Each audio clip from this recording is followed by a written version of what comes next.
अ, मिल्कियत का second last episode announce हो चुका है. 46 episode is the second last episode and the writer has decided something, the fate of Zarka also, I think. तो पता नहीं अब इसने जहर खाना है या जहर देना है अपनी माँ को. इसे जरका की ज़ाहिर है कोई ना कोई एंडिंग तो दिखानी है एंड शुड बी जस्टिफाइड. लेकिन आजकल के राइटर जस्टिफाइड एंड नहीं देते. वो लोगों को चौंकाने का और जो एक मुकाबला शुरू हुआ है इस दौर में कि लोगों को चौंका कर, स्टनिंग, सरप्राइज, अमेज, हैरान करके वो उस तरह रखो. वो मैं कभी कहा करता था कि यार एक लोगों को डरा के रखने का रवैया है, एक लोगों से मोहब्बत करके रखने का रवैया है और एक लोगों को चौंका कर हैरान रखने का रवैया है. तो आजकल ये तीसरा रवैया जो है ना पूरी दुनिया में चल रहा है. बस हैरान कर दो अपने किसी काम से, किसी बात से. तो राइटर भी इसमें आए हुए हैं. मोहब्बत लेने और देने वाला रवैया और डराने धमकाने वाला रवैया खैर उससे निकल चुके हैं. तो अब देखें किस तरह हैरान करता है राइटर, हमें करती है और क्या ट्विस्ट देती है. इस एपिसोड में भी एक एपिसोड में दो तीन ट्विस्ट भी हमें देखने को मिल जाते हैं.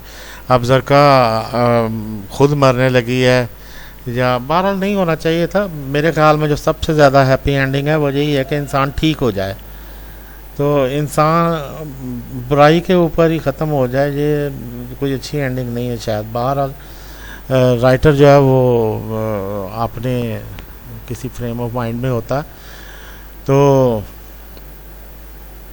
पता नहीं वो अपनी माँ को जहर देने लगी है, लेकिन फिसल कर गिर पड़ती है, उसे चोट लगती है. अब उस चोट से वो मर जाएगी, बच जाएगी.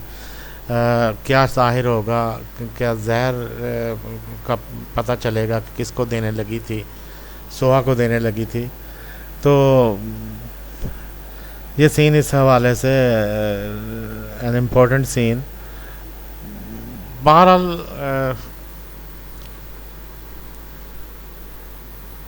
तरस आता है ऐसे किरदारों पर.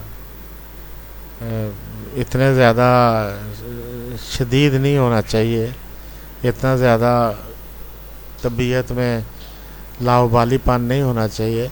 जावियर भी जो कह रहा है कहो तो मर जाए. I am strictly against such attitudes in love.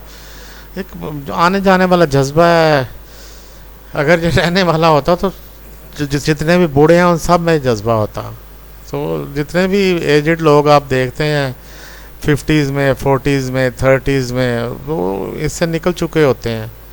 very few people are still living in that in their memories with that passion. Otherwise they have moved on. So that's the best strategy ever discovered by human beings. Behavioral strategies में move on. कि काम ख़त्म हुआ. मैं तो बहुत अरसे पहले मैंने सजेस्ट किया था, बहुत किसने पहले एपिसोड पहले, कि जावियर को सब कुछ छोड़कर बाहर शिफ्ट हो जाना चाहिए. बस this is the only way. तो वो सारा कुछ छोड़ जाओ और किसी नई दुनिया में नई लाइफ शुरू करो. तो बहरहाल सोहा ने उसे कहा कि मर जाओ. बड़ी भराई हुई आवाज़ में उसने जावियर ने कहा था, तो रोते हुए एक तरह की.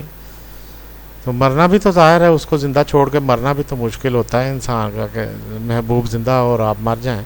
ये भी कोई आसान तो नहीं होता. लेकिन बाहर कुछ लोग mad in love they decided. और ये एक मरने का, अपने आप को तकलीफ़ देने का, मोहब्बत के अंदर तकलीफ़ में राहत महसूस करने का, ये सारे साइकोलॉजिकल माइंडसेट्स हैं जो जिनसे इंसान गुज़रता है. तो असल में मोहब्बत एक ऐसा मुसीबत है कि इसके अंदर सारे जज्बात एक्टिव हो जाते हैं.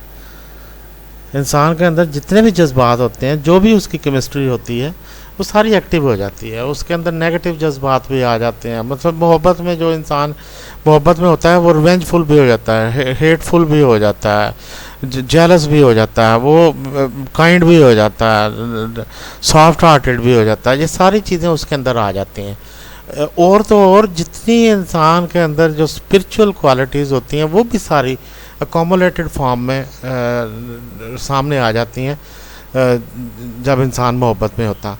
तो इंसान की रूह कैसी है ये सिर्फ उसकी मोहब्बत से पता लगता है कि जैसी उसकी मोहब्बत है वैसी ही इंसान की रूह है। तो अब वो पाक और वो दूसरा नापाक जो है उसका अंदाज़ा इसी से हो सकता है, और तो कोई तरीका नहीं है।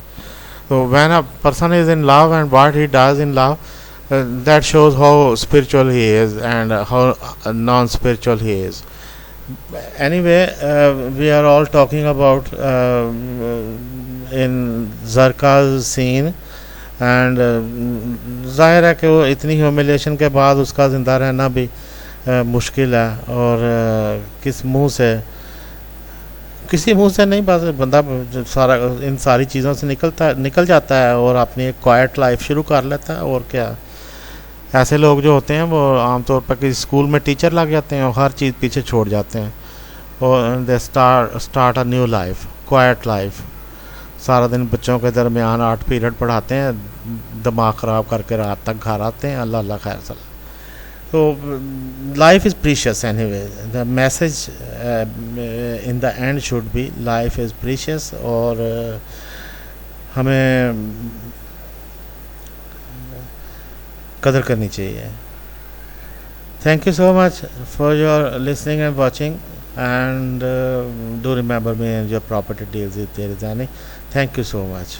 Allah Hafiz.